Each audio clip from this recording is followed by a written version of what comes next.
नमस्कार, आपके साथ मैं नेहा आनंद लेकर हाजिर हूँ खबर 40। एक ऐसा बुलेटिन जहां एक ही जगह आपको मिलती हैं दिन भर की सारी खबरें, वो भी फटाफट। शुरुआत होगी कारोबार जगत की खबरों के साथ, फिर राजनीति।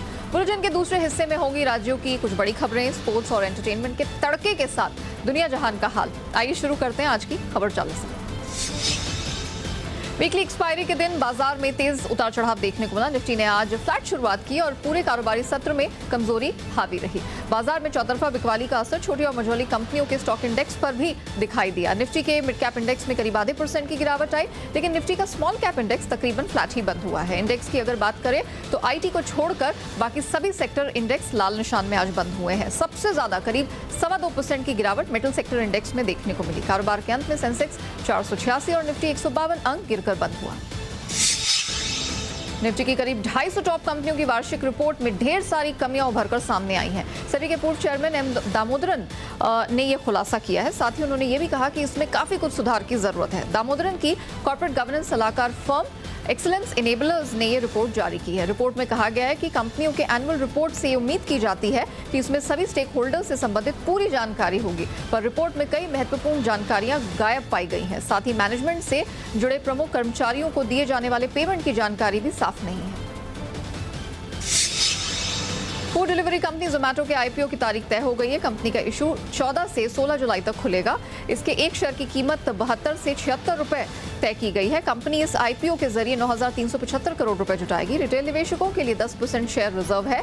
कंपनी का शेयर इसी महीने के 27 जुलाई को स्टॉक एक्सचेंज पर लिस्ट होगा। जोमेटो के आईपीओ में 9,000 करोड़ रुपए का प्राइमरी सेल होगा, जबकि 375 करोड़ रुपए का शेयर ऑफर फॉर सेल होगा। ऑफर फॉर सेल मतलब कंपनी में दूसरे हिस्सेदार अपने शेयर बेचेंगे। इसके शेयरों का फेस वैल्यू 1 रुपए होगा। ऊपरी मूल्य यानी कि 72 रुपए के हिसाब से कंपनी का वैल्यूएशन 56,200 करोड़ रुपए है। जीआर इंफ्रा और दूसरी क्लीन साइंस टेक्नोलॉजी के आईपीओ को शानदार रिस्पांस मिला है। दूसरे दिन जीआर इंफ्रा का आईपीओ 6.25 गुना भर चुका है, जबकि क्लीन साइंस का आईपीओ 4.25 गुना भर चुका है। इन दोनों आईपीओ में निवेश के लिए कल आखिरी दिन है। जीआर इंफ्रा का आईपीओ साइज 963 करोड़ रुपए का, वहीं क्लीन साइंस टेक्नोलॉजी का आईपीओ साइज 1547 करोड़ रुपए का है। जी बिजनेस के मैनेजिंग एडिटर अनिल सिंघवी ने दोनों आईपीओ में लिस्टिंग गेन और लंबी अवधि के लिए पैसे लगाने की सलाह दी है। म्यूचुअल फंड में एसआईपी के जरिए निवेश करने वाले लोगों की संख्या 2 करोड़ 39 लाख तक पहुंच गई है। म्यूचुअल फंड इंडस्ट्री के संगठन एम्फी के मुताबिक मौजूदा वित्त वर्ष की पहली तिमाही में 12 लाख नए लोग एसआईपी के जरिए म्यूचुअल फंड से जुड़े हैं। जून में म्यूचुअल फंड इंडस्ट्री में कुल नेट इनफ्लो 4,608 करोड़ रुपए रहा। Unique investors currently is at around 2 crore 39 lakhs. If you compare the unique investors with March 2017, it was somewhere around 1 crore 19 lakhs. So it is doubled. In 4 years, it has doubled. That sort of thing. In the first quarter itself, if you look at it, that is this quarter, April to June quarter, आप देखेंगे तो it is grown to the extent of more than 12 lakh folios, unique folios. Britain की petroleum company केन energy और भारत सरकार के बीच tax विवाद गहराता चला जा रहा है। केन ने पेरिस में भारत सरकार के ओनरशिप वाली 20 संपत्तियों को फ्रीज कर दिया है। न्यूज एजेंसी पीटीआई के मुताबिक 11 जून को फ्रांस की एक अदालत ने केन एनर्जी को भारत सरकार की संपत्तियों का अधिग्रहण करने का आदेश दिया, जिसके बाद फ्रीज करने की कानूनी प्रक्रिया कल शाम को पूरी हो गई है। लेकिन वित्त मंत्रालय ने कहा है कि भारत सरकार को इस संबंध में किसी भी फ्रांसीसी कोर्ट से ऐसा कोई नोटिस नहीं मिला है। मंत्रालय के मुताबिक सरकार तथ्यों का पता लगाने की कोशिश कर रही है। मंत्रालय ने यह भी कहा है कि जब भी ऐसा कोई नोटिस या आदेश प्राप्त होगा तो उचित कानूनी उपाय किए जाएंगे। अगर एम्प्लॉयर के जरिए आपने हेल्थ इंश्योरेंस कवरेज लिया हुआ है, आपको ज्यादा प्रीमियम चुकाना पड़ेगा। ज्यादातर कंपनियों ने ग्रुप हेल्थ इंश्योरेंस पॉलिसी में 25 से 30% तक प्रीमियम में बढ़ोतरी की है। कोविड में बढ़ते क्लेम और ग्रुप हेल्थ कारोबार में लगातार बढ़ते लॉस रेशियो से कंपनियों ने हेल्थ इंश्योरेंस प्रीमियम में बढ़ोतरी की है। इंडिविजुअल हेल्थ इंश्योरेंस में बढ़ोतरी करने के लिए इंश्योरेंस रेगुलेटर IRDAI ने रोक लगा दी है, लेकिन ग्रुप इंश्योरेंस कारोबार में प्रीमियम बढ़ाने के लिए कंपनियों को इंश्योरेंस रेगुलेटर IRDA की मंजूरी की जरूरत नहीं है। वहीं कोविड के बाद बड़ी कंपनियां जहां अपने कर्मचारियों का कवरेज बढ़ा रही हैं, तो छोटी कंपनियां भी अपने कर्मचारियों के लिए ग्रुप हेल्थ इंश्योरेंस पॉलिसी ले रही हैं। कोरोना मामलों में लगातार गिरावट से ऑटो डिमांड पटरी पर लौट रही है। पाबंदियों में राहत से आवाजाही बढ़ी है, जिससे गाड़ियों की खरीद भी बढ़ी है। ऑटो डीलर्स के संगठन फाडा के मुताबिक जून में गाड़ियों का रजिस्ट्रेशन 23% बढ़ा है। फाडा की आज जारी हुई रिपोर्ट के मुताबिक जून में पैसेंजर व्हीकल सेल भी 43% से ज्यादा हुई है। हालांकि रिपोर्ट में आंध्र प्रदेश, मध्य प्रदेश, लक्षद्वीप और तेलंगाना के आंकड़े शामिल नहीं किए गए हैं। फाडा का कहना है कि ग्राहकों में सोशल डिस्टेंसिंग और परिवार की हेल्थ सेफ्टी के चलते पैसेंजर व्हीकल्स की मांग बढ़ी है। ऑटो रिटेलर्स को उम्मीद है कि पॉजिटिव ग्रोथ आगे भी जारी रहेगी। पेट्रोल डीजल की महंगाई से राहत मिलती नहीं दिख रही। आज लगातार दूसरे दिन पेट्रोल और डीजल के दाम बढ़े हैं। दिल्ली में आज पेट्रोल 35 पैसे महंगा होकर 100 रुपए 56 पैसे प्रति लीटर पर पहुंच गया। वहीं डीजल 9 पैसे महंगा होकर 89 रुपए 62 पैसे प्रति लीटर का बिक रहा है। इस महीने पेट्रोल 5वीं बार और डीजल तीसरी बार महंगा हुआ है। इस महीने सिर्फ 8 दिनों में ही पेट्रोल 1 रुपए 75 पैसे और डीजल 44 पैसे महंगा हो चुका है। देश के ज्यादातर बड़े शहरों में पेट्रोल के दाम 100 रुपए प्रति लीटर का स्तर पार कर चुके हैं। एनपीसीआई यानी कि national payments corporation of India ने जून के यूपीआई ट्रांजैक्शन आंकड़ों को जारी कर दिया। आंकड़ों के मुताबिक फोन पे 46% मार्केट शेयर के साथ पहले स्थान पर है। कंपनी के यूपीआई ट्रांजैक्शन में मनी की तुलना में 0.77% की बढ़ोतरी हुई है। गूगल पे, पेटीएम, अमेजॉन पे जैसे ऑनलाइन यूपीआई प्लेटफॉर्म फोन पे से काफी पीछे हैं। लिस्ट में दूसरे नंबर पर गूगल पे और तीसरे नंबर पर पेटीएम रहा है। यूपीआई ट्रांजैक्शन की लिस्ट में 1.83% मार्केट शेयर के साथ अमेजॉन पे चौथे नंबर पर रहा। येस बैंक लिस्ट में 5वें स्थान पर रहा। जून में उसका मार्केट शेयर 0.88% रहा। मोदी मंत्रिमंडल के विस्तार के बाद जिन मंत्रियों को नई जिम्मेदारियां मिली हैं, उन्होंने अपना कार्यभार संभाल लिया है। नारायण राणे एमएसएमई मंत्री के रूप में कार्यभार संभाल चुके हैं, तो ज्योतिरादित्य सिंधिया ने उड्डयन मंत्रालय का कार्यभार संभाल लिया है। साथ ही हरदीप सिंह पुरी ने भी आज अपना नया पोर्टफोलियो पेट्रोलियम मंत्रालय का कार्यभार संभाल लिया। नए स्वास्थ्य मंत्री मनसुख मंडाविया ने पूजा अर्चना के बाद अपने कार्यभार को संभाला। मोदी कैबिनेट में प्रमोशन पाने वाले अनुराग ठाकुर ने सूचना प्रसारण मंत्रालय का काम संभाल लिया है। उन्होंने प्रकाश जावड़ेकर की जगह ली। वहीं नई कैबिनेट की बैठक के बाद सूचना प्रसारण मंत्री अनुराग ठाकुर ने बताया कि सरकार एपीएमसी मंडियों की सशक्तिकरण के लिए तत्पर है। एपीएमसीज का और सशक्तिकरण हो, उनके माध्यम से और किसानों को लाभ मिल सके, उस दृष्टि से बड़ा निर्णय किया गया कि ये जो 1 लाख करोड़ रुपया है, इसको एपीएमसीज के माध्यम से अलग अलग आधारभूत ढांचा बनाने के कैसे अवसर दिए जा सके। नए रेलवे मिनिस्टर अश्विनी वैष्णव ने आज अपना कार्यभार संभाल लिया। अश्विनी वैष्णव को रेलवे के साथ आईटी और संचार मंत्रालय की भी जिम्मेदारी सौंपी गई है। कार्यभार संभालने के बाद आईटी मिनिस्टर अश्विनी वैष्णव ने सबसे पहले ट्विटर को चेतावनी दी। उन्होंने कहा कि देश का कानून सबसे ऊपर है और ट्विटर को इसे लागू करना ही होगा। प्रधानमंत्री जी का विजन रेलवे के लिए जैसे जन जन तक ट्रांसफॉर्म हो लोगों की लाइफ, एक आम आदमी, एक गरीब, एक वंचित, एक किसान, पिछड़े से पिछड़े व्यक्ति को भी रेलवे के बेनिफिट मिले, ऐसा उनका बड़ा विजन है। तो इस विजन के लिए मैं काम करूंगा।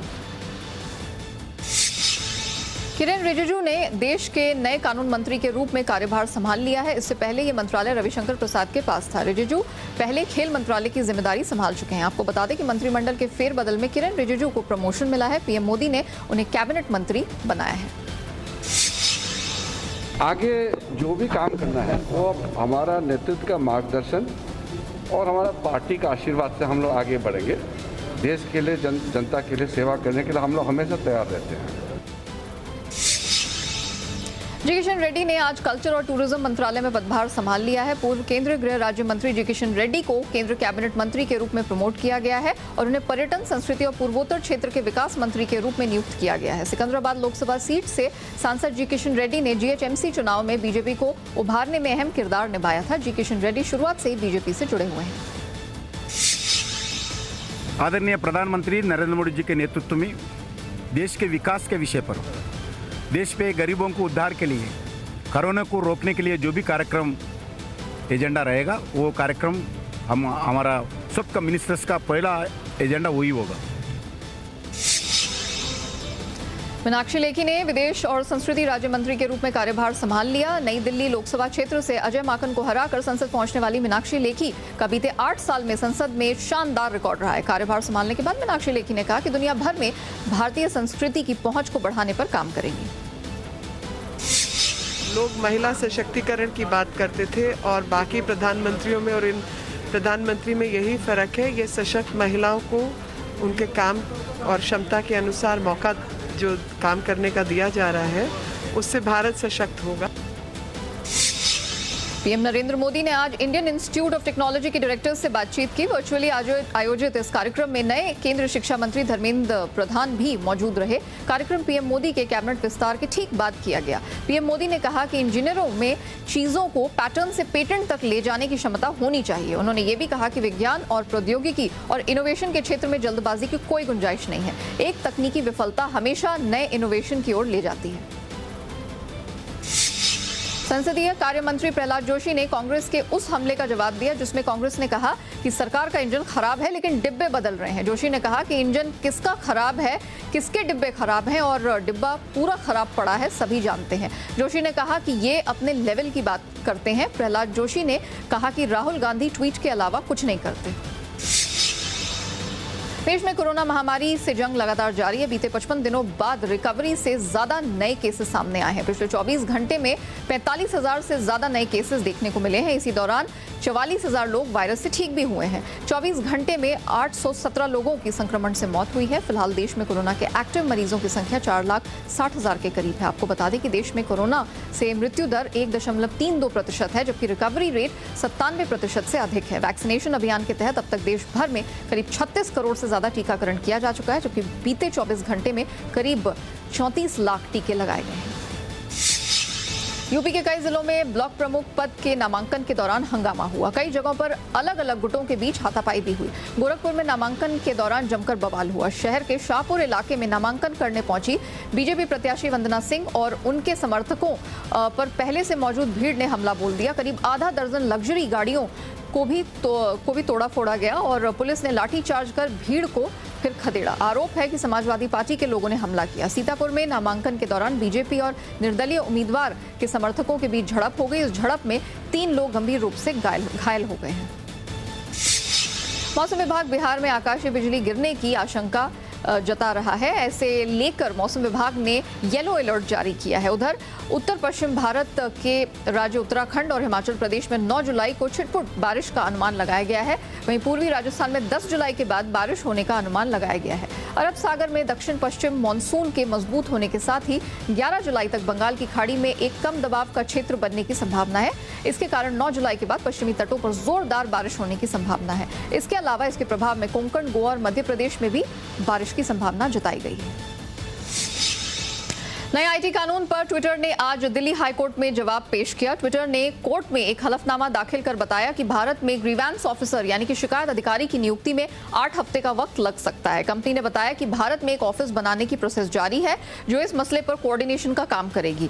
ये नए आईटी नियमों के तहत सभी काम यहां किए जाएंगे। हाईकोर्ट में ट्विटर ने बताया कि नए आईटी नियमों के तहत 11 जुलाई तक पहली कंप्लायंस रिपोर्ट सबमिट कर दी जाएगी। इससे पहले दिल्ली हाईकोर्ट ने मंगलवार को ट्विटर को चेतावनी देते हुए कहा था कि अगर आप कानून नहीं लागू करते हैं तो आपको किसी तरह की सुरक्षा नहीं मिलेगी।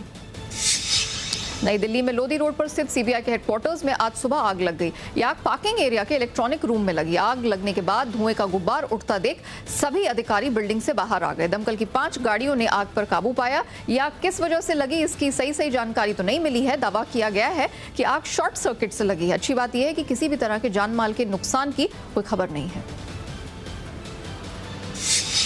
कोलकाता में एक बीजेपी की महिला कार्यकर्ता ने अपने घर पर हमले और शारीरिक प्रताड़ना का गंभीर आरोप लगाया है। महिला बूथ अध्यक्ष विधानसभा चुनाव के रिजल्ट के बाद से ही अपने घर से भागी हुई थी।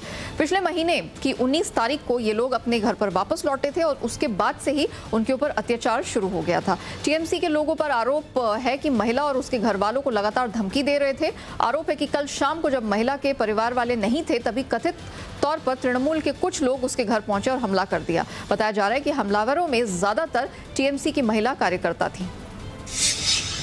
तमिलनाडु के तिरुवल्लुवर में समुद्र के किनारे बसे एक गांव में जब राज्य के मंत्री दौरे पर पहुंचे तो वहां बड़ा अजीबोगरीब घटना की बात सामने आई है।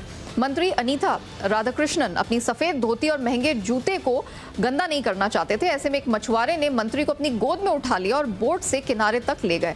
राधाकृष्णन को गोद में उठाने का वीडियो वहां मौजूद कुछ लोगों ने बना लिया, जो अब सोशल मीडिया पर वायरल हो रहा है। इस पर यूजर्स मंत्री को ट्रोल कर रहे हैं और कह रहे हैं कि ये मंत्री के घमंड को दिखाता है। हिमाचल प्रदेश में 6 बार मुख्यमंत्री रहे कांग्रेस नेता वीरभद्र सिंह का 87 साल की उम्र में निधन हो गया। उन्होंने आज सुबह 3:40 पर शिमला के इंदिरा गांधी मेडिकल कॉलेज अस्पताल में अंतिम सांस ली। यहां वो करीब 2 महीने से भर्ती थे। सोमवार को उन्हें कुछ सांस लेने में तकलीफ हुई, जिसके बाद उन्हें वेंटिलेटर पर रखा गया। वीरभद्र सिंह को 2 बार कोरोना हो चुका था। पहली बार 12 अप्रैल को, दूसरी बार 11 जून को उनकी रिपोर्ट पॉजिटिव आई थी। एक दिन पहले ही आईजीएमसी के मेडिकल सुपरिंटेंडेंट ने कहा था कि वीरभद्र सिंह की हालत गंभीर है लेकिन स्थिर बनी हुई है। वीरभद्र सिंह का जन्म 23 जून 1934 को हुआ। उनके पिता पद्म सिंह बुशहर रियासत के राजा थे। आलिया भट्ट की नजर अब हॉलीवुड पर जमी हुई है। आलिया भट्ट ने लीडिंग इंटरनेशनल टैलेंट मैनेजमेंट एजेंसियों में से एक WME के साथ एक कॉन्ट्रैक्ट साइन किया है। विलियम मॉरिस एजेंसी सबसे लंबे समय तक चलने वाली टैलेंट एजेंसी होने का दावा करती है, जो खेल, इवेंट्स, मीडिया और फैशन का मैनेजमेंट करती है। फिलहाल आलिया के पास गंगूबाई काठियावाड़ी, RRR, ब्रह्मास्त्र के साथ ही करण जौहर की फिल्म रॉकी और रानी की प्रेम कहानी है। शाहरुख खान की अपकमिंग फिल्म पठान पिछले कुछ दिनों से काफी सुर्खियां बटोर रही है। अब खबर सामने आ रही है कि जॉन इब्राहिम इस फिल्म में फ्रीलांस अंडरकवर टेररिस्ट की भूमिका में नजर आएंगे। शाहरुख खान इन दिनों मुंबई के यशराज स्टूडियो में फिल्म की शूटिंग कर रहे हैं। सूत्रों के मुताबिक फिल्म में जॉन एक ऐसे व्यक्ति का किरदार निभा रहे हैं जो पैसे के लिए किसी के लिए भी कुछ भी काम कर सकता है। उसकी कोई राष्ट्रीयता नहीं है, वो क्रूर है क्योंकि उसका एकमात्र धर्म पैसा है। वो एक फ्रीलांस अंडरकवर टेररिस्ट की तरह है। अजय देवगन जल्द ही अपनी अपकमिंग वेब सीरीज रुद्र के साथ OTT प्लेटफॉर्म पर डेब्यू करने जा रहे हैं। सीरीज की कास्ट को लेकर धीरे धीरे खबरें अब सामने आ रही हैं। अब खबर ये सामने आई है कि इस सीरीज के साथ बॉलीवुड से लगभग गायब हो चुकी ईशा देओल वापसी करने वाली हैं। इस सीरीज में ईशा का रोल काफी अहम होगा। माना जा रहा है कि सीरीज में ईशा अजय की पत्नी या गर्लफ्रेंड का रोल करते नजर आएंगी। ये वेब सीरीज न केवल अजय बल्कि ईशा की भी डेब्यू वेब सीरीज होगी। इसकी जानकारी खुद ईशा ने सोशल मीडिया ट्वीट के जरिए दी। अलग तरह की फिल्मों के लिए मशहूर अनुराग कश्यप की अगली फिल्म में तापसी पन्नू दिखाई देंगे। अनुराग की फिल्म दोबारा में तापसी अहम किरदार में नजर आएंगी। ये film Spanish writer Oriol Paulo की कहानी पर आधारित है। स्पेनिश भाषा में इस कहानी का नाम मिराज था। इस फिल्म को अनुराग के लिए चोक बना चुके निहित भवे लिख रहे हैं। इस फिल्म की कहानी टाइम ट्रैवल के कॉन्सेप्ट पर लिखी गई है। आपको बता दें कि तापसी ने अनुराग की फिल्म मनमर्जिया में भी काम किया था। दिल्ली क्राइम के लिए एमी इंटरनेशनल अवार्ड जीत चुके रिची मेहता एक और सच्ची घटना पर वेब शो बनाने जा रहे हैं। इस प्रोजेक्ट को भोपाल गैस त्रासदी पर बनाया जाएगा। इसकी कहानी को डोमिनिक लैपियर की किताब 5 Past Midnight इन भोपाल पर आधारित किया गया है। फिल्म को बॉलीवुड के जाने माने प्रोड्यूसर रॉनी स्क्रूवाला के बैनर तले बनाया जाएगा।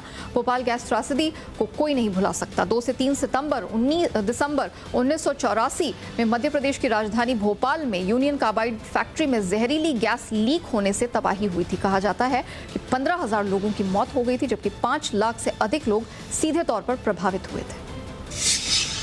महेंद्र सिंह धोनी के फैंस के लिए एक अच्छी खबर है। 7 जुलाई को ही 40 साल के हुए धोनी इतनी जल्दी आईपीएल से संन्यास नहीं लेने वाले हैं। वे 1 से 2 साल और लीग खेलेंगे। ये बात धोनी की कप्तानी वाली IPL team Chennai super Kings के सीईओ काशी विश्वनाथन ने कही है। हालांकि आईपीएल 2020 के एक मैच में टॉस के दौरान कमेंटेटर डैनी मॉरिसन ने धोनी से पूछा था कि क्या ये आपका लीग में येलो जर्सी में आखिरी मैच है। इस पर धोनी ने तुरंत जवाब दिया था, बिल्कुल नहीं।